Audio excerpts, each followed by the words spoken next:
आज माननीय supreme court का चंडीगढ़ के मेयर चुनाव में ऐतिहासिक फैसला आया है। हम सब ने देखा कि किस तरह से चंडीगढ़ के चुनाव में साफ साफ था कि 20 वोट इंडिया गठबंधन के थे, 16 वोट बीजेपी के थे। 20 में से 8 वोट किस तरह से इंडिया गठबंधन के वोट गलत तरीके से इनवैलिड डिक्लेयर कर दिए गए और इंडिया गठबंधन के कैंडिडेट कुलदीप कुमार को हारा हुआ डिक्लेयर कर दिया गया, बीजेपी के कैंडिडेट को जीता हुआ डिक्लेयर कर दिया गया। मामला जब सुप्रीम कोर्ट में गया तो सुप्रीम कोर्ट ने बहुत जल्दी सुनवाई करके और आज जो पूरा जो प्रोसेस भी था, किस तरह से माननीय सुप्रीम कोर्ट ने सारे बैलेट पेपर मंगाए अपने पास, बैलेट पेपर खुद देखे और आज रिजल्ट डिक्लेयर कर दिया। ये मुझे लगता है कि भारतीय इतिहास के अंदर शायद पहली बार हुआ है। हम सुप्रीम कोर्ट का बहुत बहुत शुक्रिया अदा करते हैं कि इतने कठिन समय में आज जो देश के अंदर जो हालात हैं, पूरा डिक्टेटरशिप चल रही है, जनतंत्र को कुचला जा रहा है जगह जगह, सारे इंस्टीट्यूशंस जो हैं वो एक तरह से कुचले जा रहे हैं, रौंदे जा रहे हैं।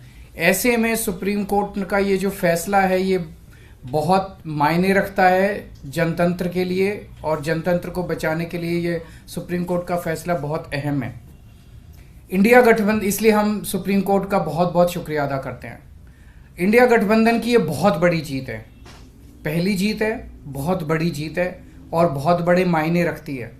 एक तरह से उन लोगों से छीन के लाए हैं हम लोग ये जीत। उन लोगों ने तो चोरी कर लिया था ये चुनाव, उन लोगों ने तो वोट चोरी कर लिए थे, लेकिन हमने हार नहीं मानी। हम आखिरी समय तक लड़ते रहे, संघर्ष करते रहे और अंत में हमारी जीत हुई।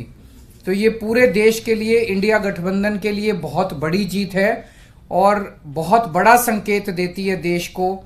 जो लोग कहते हैं कि बीजेपी को हराया नहीं जा सकता, बीजेपी को हराया जा सकता है, एकता से हराया जा सकता है, अच्छी प्लानिंग और स्ट्रैटेजी से हराया जा सकता है और मेहनत से हराया जा सकता है। ये इस चुनाव के नतीजों ने साबित कर दिया। तो मैं इंडिया गठबंधन के सभी पार्टनर्स को बहुत बहुत इसके लिए बधाई देता हूँ। चंडीगढ़ के लोगों को बधाई देता हूँ, जिनको चंडीगढ़ के लोगों की एक तरह से जीत हुई। चंडीगढ़ के लोगों ने तो नतीजा यही दिया था कि भाई इंडिया गठबंधन का कैंडिडेट मेयर बनना चाहिए, लेकिन उन्होंने चोरी कर लिया चुनाव। तो एक तरह से जनता की हार हो गई थी, लेकिन अब जनता की जीत हुई है और पूरे देश की जीत हुई है। पूरे देश ने देखा कि किस तरह से बीजेपी ने यह चुनाव चोरी किया। इस चुनाव में 36 वोट थे टोटल, बीजेपी के, कांग्रेस के, आम आदमी पार्टी के, अकाली दल के 35 काउंसलर और एक मेंबर ऑफ पार्लियामेंट, 36 वोट थे। उन 36 वोट्स की काउंटिंग में बीजेपी वालों ने 8 वोट चोरी कर लिए, 25% वोट चोरी कर लिए 36 के अंदर। सोचो, अभी कुछ दिन के बाद देश का बड़ा चुनाव होने वाला है, उसमें 90 करोड़ वोट हैं।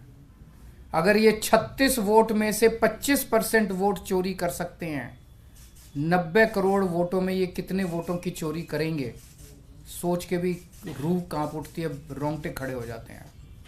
सुनते तो थे कि बीजेपी वाले गड़बड़ करते हैं, सुनते तो थे कि बीजेपी वाले बदमाशी करते हैं, वोटों की चोरी करते हैं, पर कभी कभी मन खराब थी कि चंडीगढ़ के चुनाव के वक्त सीसीटीवी कैमरे लगे हुए थे और सीसीटीवी कैमरों के अंदर इनका सारा का सारा रंगे हाथों ये लोग पकड़े गए, सारा इनका कुकर्म पकड़ा गया। इससे साफ जाहिर है कि कितने बड़े स्तर के ऊपर ये वोटों की चोरी करते हैं।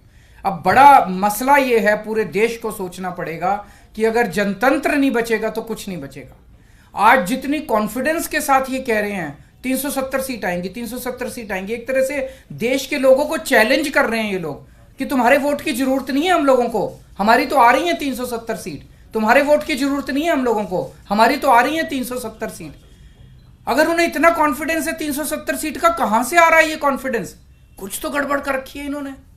और जिस देश, अगर किसी देश के अंदर चुनाव के पहले पार्टियां साफ साफ कहना चालू कर दे हमें वोट की जरूरत नहीं है, हमें लोगों की जरूरत नहीं है, उस देश के अंदर फिर जनतंत्र बहुत बड़ा खतरे में है। पूरे देश को मिलके, 140 करोड़ लोगों को मिलके जनतंत्र को बचाना पड़ेगा। इससे ये भी साफ है ये लोग चुनाव जीतते नहीं हैं, ये लोग चुनाव चोरी करते हैं। आज ये पूरे प्रकरण ने, चंडीगढ़ के पूरे चुनाव ने इन लोगों को बेनकाब करके पूरे देश के अंदर बेनकाब कर दिया इन लोगों ने। दूध का दूध और पानी का पानी हो गया। मैं फिर से एक बार इंडिया गठबंधन को बहुत बहुत बधाई देता हूं और माननीय सुप्रीम कोर्ट को बहुत बहुत शुक्रिया अदा करता हूं। अगर एक दो क्वेश्चंस आपके हैं तो। 3 पार्षद भी बीजेपी में चले गए, वो भी एक बड़ी चीज़ है कि इनका पूरा षड्यंत्र क्या था, कि षड्यंत्र था कि हमारे अब पार्षदों को तोड़ेंगे। ये चुनाव, जैसा मैंने कहा कि पहले तो पूरी कोशिश करते हैं ईवीएम में धांधली कर दो, इसमें धांधली कर दो, किसी भी तरह से चुनाव जी, अगर हार जाएं तो फिर ये काउंसलर्स को तोड़ना चालू कर देते हैं, एमएलएस को तोड़ना चालू कर देते हैं, सरकारें गिरानी चालू कर देते हैं, ईडी लगा देते हैं, सीबीआई लगा देते हैं, पैसे की गड्डियां फेंकते हैं उनकी तरफ, सब तरह से तोड़ने की कोशिश करते हैं। ये जनतंत्र थोड़ी है। सर, इस चुनावों ने दिखाया कि कैसे अगर आम आदमी पार्टी और कांग्रेस मिल जाए तो बीजेपी को हरा सकते हैं। मैंने अभी यही बोला। तो क्या पंजाब में भी आप इस पर? ये मैंने बोला कि किस तरह से अगर हम सारे लोग इकट्ठे हो जाएं, इंडिया गठबंधन के इस चुनाव ने एक बहुत बड़ा मैसेज दिया है। जो लोग कहते हैं कि बीजेपी को हराया नहीं जा सकता, बीजेपी को हराया जा सकता है अगर हम संगठित हो जाएं, एक हो जाएं, स्ट्रैटेजी से काम करें और मेहनत करें, हम बीजेपी को हरा सकते हैं। हमने ये चुनाव में हरा के दिखाया है। पंजाब में सोचेंगे दोबारा से? नहीं, वो स्ट्रैटेजी जीतने की स्ट्रैटेजी है, आप उसमें चिंता मत करो, उसमें जीतेंगे। अभी कई सारे राउंड्स ऑफ डिस्कशन हो चुके हैं और काफी अंतिम स्टेज पे बाकी चीजें पहुंच चुकी है। बहुत जल्दी अनाउंस होगा उनके साथ गठबंधन। आपने पंजाब का क्लियर कर दिया, अकेले बाकी सारी चीजों पे बात हो रही है, बाकी सारे स्टेट्स में बात हो रही है और कई सारे राउंड्स ऑफ डिस्कशन हो गए हैं। काफी अच्छी बातचीत चल रही है और काफी एडवांस्ड स्टेज पे है। बहुत से आपके साथी हैं जो इंडिया अलायंस की बस में चढ़े तो थे लेकिन धीरे धीरे उतरने की कोशिश कर रहे हैं। सबका अपना अपना वो है। मैं आज आपको लगता है कि उनको देख आज के जो रिजल्ट उनको उम्मीद जगी होगी और वो वापस आ सकते हैं? जो लोग देश को बचाना चाहते हैं उन सब लोगों का इंडिया गठबंधन में स्वागत है। सर, आपको लग रहा है लार्ज स्केल रिगिंग भी लोकसभा के समय ये अपोजिशन को, इंडिया ब्लॉक को अब डर है, जिस तरह का पिछले कुछ दिनों में घटित हुई हैं चीजें? देखिए, ईवीएम को लेके बहुत प्रश्न उठते रहते हैं। जैसे मैंने बताया, इनकी मल्टीपल स्टेजेस हैं। पहले तो ये चुनाव में गड़बड़ करते हैं, तरह तरह की गड़बड़े करते हैं, वोटर लिस्ट गड़बड़ कर देते हैं, ईवीएम के अंदर गड़बड़ी की बहुत सारी शिकायतें और बहुत सारे वो आए हैं, लेकिन उसके ऊपर कभी भी इन लोगों ने जनता का विश्वास जीतने के लिए ईवीएम के गड़बड़ी जो आरोप लगे उसको इन्होंने जनता का विश्वास स्ट्रेंथन नहीं किया। तो ईवीएम के उसके बावजूद भी अगर ये कहीं चुनाव हार जाएं तो फिर ईडी है, ईडी छोड़ देते हैं, सीबीआई है, सीबीआई छोड़ देते हैं, उससे भी कोई नहीं माने, पैसे फेंकते हैं उसकी तरफ, उसके बाद ये एमएलए और एमपी तोड़ लेते हैं।